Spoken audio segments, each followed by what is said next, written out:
ॐ केकीकण्ठभनीलम् सुरवरविलसद्विप्रपादाब्जचिह्नं शोभाढ्यं पीतवस्त्रं सरसिजनयनं सर्वदा सुप्रसन्नं पाणौ नाराचचापं कपिनिकरयुतं बन्धुना सेव्यमानं नौमीड्यं जानकीशं रघुवरमनिशं पुष्पकारूढरामम् कौशलेन्द्रपदकञ्जमञ्जुलौ कोमलावजमहेशवन्दितौ जानकीकरसरोजलालितौ चिन्तकस्य मनभृङ्गसङ्गिनौ कुन्द इन्दुधरगौरसुन्दरम् अम्बिकापतिमभीष्टसिद्धिदं कारुणीककलकञ्जलोचनं नौमि शङ्करमनङ्गमोचनम्। भवतां समेषां श्रीमद् वाल्मीकि रामायण पारायणोपक्रमे हार्दं स्वागतम् अभिनन्दनं च। इदानीम् उत्तरकांडस्य 49 सर्गः आरभ्यते। इस सर्ग में मुनि कुमारों से समाचार पाकर वाल्मीकि का सीता के पास आ उन्हें सांत्वना देना और आश्रम में लिवा ले जाना। कहते हैं रात्रि बीतती है और सवेरा भी होता है, सूर्य अस्त होता है तो उदय भी होता है, दुख आता है तो जाता भी है। तो ये सब प्रकृति का अद्भुत वर्णन, प्रकृति के चितेरे हैं महर्षि वाल्मीकि। देखिए किस प्रकार से मां जनक नंदिनी का शोक हरने के लिए महर्षि वाल्मीकि ने स्वयं एक आश्रम की कल्पना करके स्वयं एक आश्रम की स्थापना की है कि मैं वो मर्यादा पुरुषोत्तम राम के द्वारा जो इस प्रकार का अवसर आने पर मैं उनके रामराज्य की संकल्पना, राजा का प्रजा के लिए कर्तव्य कितना आवश्यक है, महत्वपूर्ण है, उस कर्तव्य के निर्वहन में मैं उस मर्यादा पुरुषोत्तम राम के सहयोगी बनकर के एक अपनी उत्तम भूमिका का निर्वहन करूंगा। वही भूमिका महर्षि वाल्मीकि जी ने वर्णन में भी, यानी वाणी से भी और क्रियाकलाप से भी, मनसा वाचा कर्मणा, महर्षि वाल्मीकि जी ने वह प्रस्तुत किया है। उदाहरण देखिए, सीतां तु रुदतीं दृष्ट्वा ते तत्र मुनिदारकाः प्राद्रवन् यत्र भगवान् आस्ते वाल्मीकिरुग्रधीः। जहां सीता रो रही थी वहीं से थोड़ी ही दूर पर ऋषियों के कुछ बालक थे। वे उन्हें रोते देख अपने आश्रम की ओर दौड़े, जहां उग्र तपस्या में मन लगाने वाले भगवान वाल्मीकि मुनि विराजमान थे। अभिवाद्य मुने पादौ मुनिपुत्रा महर्षये सर्वे निवेदयामासु तस्यास्तु रुदितस्वनम। उन सब मुनि कुमारों ने महर्षि के चरणों में अभिवादन करके उनसे सीता के रोने का समाचार सुनाया। अदृष्टपूर्वा भगवन् कस्याप्येषा महात्मनः पत्नी श्रीरिव सम्मोहात् विरौति विकृतानना। वे बोले, भगवान, गंगा तट पर किसी महात्मा नरेश की पत्नी है जो साक्षात लक्ष्मी के समान जान पड़ती। इन्हें हम लोगों ने पहले कभी नहीं देखा था। वे मोह के कारण विकृत मुख होकर रो रही हैं। भगवन् साधु पश्येस्त्वं देवतामिव खाच्युताम् नद्यास्तु तीरे भगवन् वरस्त्री कापि दुखिता। भगवान, आप स्वयं चलकर अच्छी तरह देख लें, वे आकाश से उतरी हुई किसी देवी सी दिखाई देती हैं। प्रभो, गंगा जी के तट पर वे कोई श्रेष्ठ सुंदरी स्त्री बैठी हैं, बहुत दुखी हैं। दृष्टास्माभिप्ररुदिता दृढ़ं शोकपरायणा अनर्हा दुःख शोकाभ्याम एका दृढ़ं ए दृढ़म शोकपरायणा दृष्टाभिप्ररुद दृष्टाभिप्ररुदिता दृष्टम शोकपरायणा अनर्हा दुःख शोकाभ्याम अनर्हा दुःख शोकाभ्याम एकादीना अनाथवत। हमने अपनी आंखों से देखा है, वे बड़े जोर जोर से रोती हैं और गहरे शोक में डूबी हुई हैं। वे दुख और शोक भोगने के योग्य नहीं हैं। अकेला ही वे अकेली हैं, दीन हैं और अनाथ की तरह बिलख रही हैं। नहीं ये नाम मानुषीम विद्मः सत्क्रियास्या प्रयुज्यताम आश्रमस्या विदूरे च त्वामियं शरणं गता। हमारी समझ में ये मानवीय स्त्री नहीं है। आपकी इनका आपको इनका सत्कार करना चाहिए। इस आश्रम से थोड़ी ही दूर पर होने के कारण ये वास्तव में आपकी शरण में आई हैं।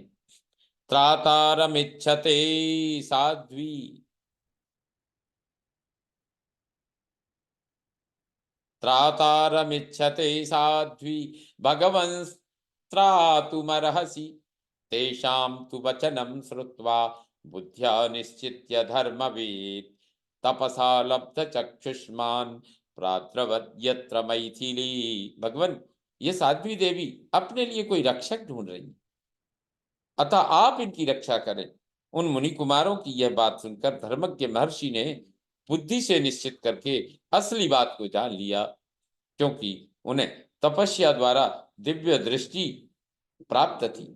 जानकर वे उस स्थान पर दौड़े हुए आए जहां मिथिलेश कुमारी सीता विराजमान थी। तम प्रयान्तमभिप्रेत्य शिष्याह्येनं महामतिं तम तु देशमभिप्रेत्य तम तु देशमभिप्रेत्य किंचित पद्भ्यां महामतिः अर्घ्यदा अर्घ्यमादाय रुचिरं जाह्नवी तीरमागमत् तदर्श राघवस्येष्टां सीतां पत्नीमनाथवत्। उन परम बुद्धिमान महर्षि को जाते देख उनके शिष्य भी उनके साथ हो लिए। कुछ पैदल चलकर वे महामती महर्षि सुंदर अर्घ्य लिए गंगा तटवर्ती उस स्थान पर आए। वहां आकर उन्होंने श्री रघुनाथ जी की प्रिय पत्नी सीता को अनाथ की सी दशा में देखा। ताम सीताम शोक भारार्ताम वाल्मीकिर्मुनि पुंगवः उवाच मधुरां वाणी हृदयान ह्लादयन्निव तेजसा उवाच मधुरां वाणीं ह्लादयन्निव तेजसा। शोक के भार से पीड़ित हुई सीता को अपने तेज से आह्लादित सी करते हुए मुनिवर वाल्मीकि मधुर वाणी में बोले, स्नुषा दशरथस्य त्वं रामस्य महिषी प्रिया जनकस्य सुता राज्ञः स्वागतम ते पतिव्रते। अद्भुत महर्षि वाल्मीकि का चिंतन। क्या कह रहे हैं वाल्मीकि जी? कह रहे हैं, पतिव्रते, तुम राजा दशरथ की पुत्रवधू, महाराज श्री राम की प्यारी पटरानी धर्मपत्नी और मिथिला के राजा जनक की पुत्री हो, तुम्हारा स्वागत है। आयान्ति चासि विज्ञाता मया धर्म समाधिना कारणम चैव सर्वम मे हृदयेनोपलक्षितम। जब तुम यहाँ आ रही थी तभी अपनी धर्म समाधि के द्वारा मुझे इसका पता लग गया था। तुम्हारे परित्याग का जो सारा कारण है उसे मैंने अपने मन से ही जान लिया है। तब चैव महाभागे विदितं मम तत्त्वतः सर्वं च विदितं मह्यं त्रैलोक्ये यद्धि वर्तते। महाभागे, तुम्हारा सारा वृत्तांत मैंने ठीक ठीक जान लिया है। त्रिलोकी में जो कुछ हो रहा है वह सब मुझे विदित है। अपापाम वेद्मिषीते तपोलब्धेन चक्षुषा विश्रब्धा भव वैदेही सांप्रतम मयि वर्तसे। सीते, मैं तपस्या द्वारा प्राप्त हुई दिव्य दृष्टि से जानता हूं कि तुम निष्पाप हो। अतः विदेह नंदिनी, अब निश्चिंत हो जाओ, इस समय तुम मेरे पास हो। आश्रमस्या विदूरे में तापस्यस्य तापस तापस्य तपसि स्थितः। आश्रमस्य विदूरे में तापस्य तपसि स्थिताः। तास्त्वां वत्से यथा वत्सं पालयिष्यन्ति नित्यशः। बेटी, मेरे आश्रम के पास ही कुछ तापसी स्त्रियां रहती हैं जो तपस्या में संलग्न हैं। वे अपनी बच्ची के समान सदा तुम्हारा पालन करेंगी। इदमर्घ्यम प्रतीच्छत्वम विश्रब्धा विगतज्वरा यथा स्वगृहम अभ्येत्य विषादम चैव माकृथाः।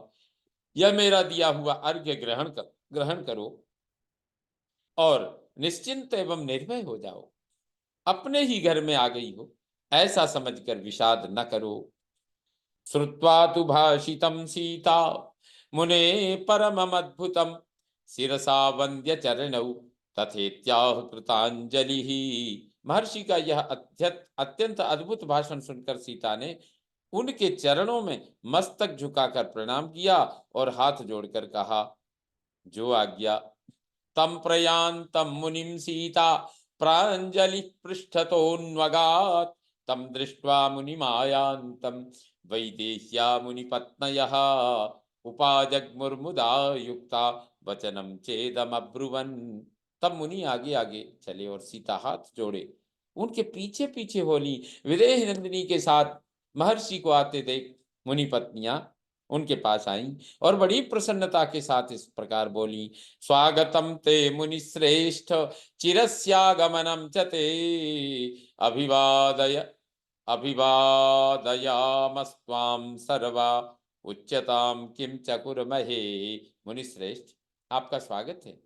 बहुत दिनों के बाद यहाँ आपका शुभागमन हुआ है। हम सभी आपको अभिवादन करती हैं। बताइए हम आपकी क्या सेवा करें।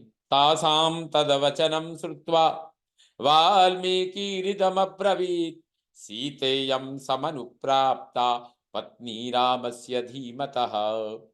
उनका यह वचन सुनकर वाल्मीकि जी बोले, ये परम बुद्धिमान राजा श्री राम की धर्म पत्नी सीता यहाँ आई।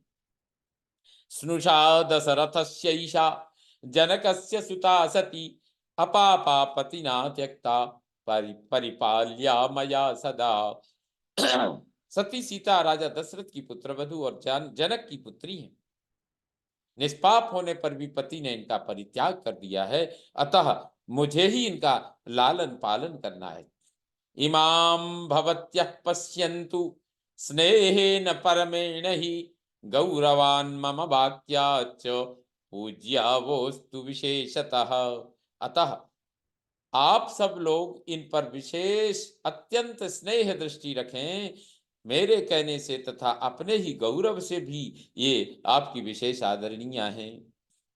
मुहुर्मुहुश्च वैदेहीं परिदाय महायशा स्वमाश्रमं शिष्यवृता पुनरायान महातपाः। इस प्रकार बारंबार सीता जी को मुनि पत्नियों के हाथ में सौंपकर महायशस्वी एवं महातपस्वी वाल्मीकि जी शिष्यों के साथ फिर अपने आश्रम पर लौट आए। इत्यार्षे श्रीमद् रामायणे वाल्मीकि आदि काव्ये उत्तरकांडे एकोनपञ्चाशत् सर्गः सम्पूर्णतां याति। ओम पूर्णमदः पूर्णमिदं पूर्णात् पूर्णमुदच्यते पूर्णस्य पूर्णमादाय पूर्णमेवावशिष्यते। ओम शांति शांति शांतिः। सर्वे भवन्तु सुखिनः सर्वे सन्तु निरामया सर्वे भद्राणि पश्यन्तु मा कश्चित् दुःखभाग् भवेत्। ओम शांति शांति शांतिः। श्री रामचंद्रो विजयते तराम।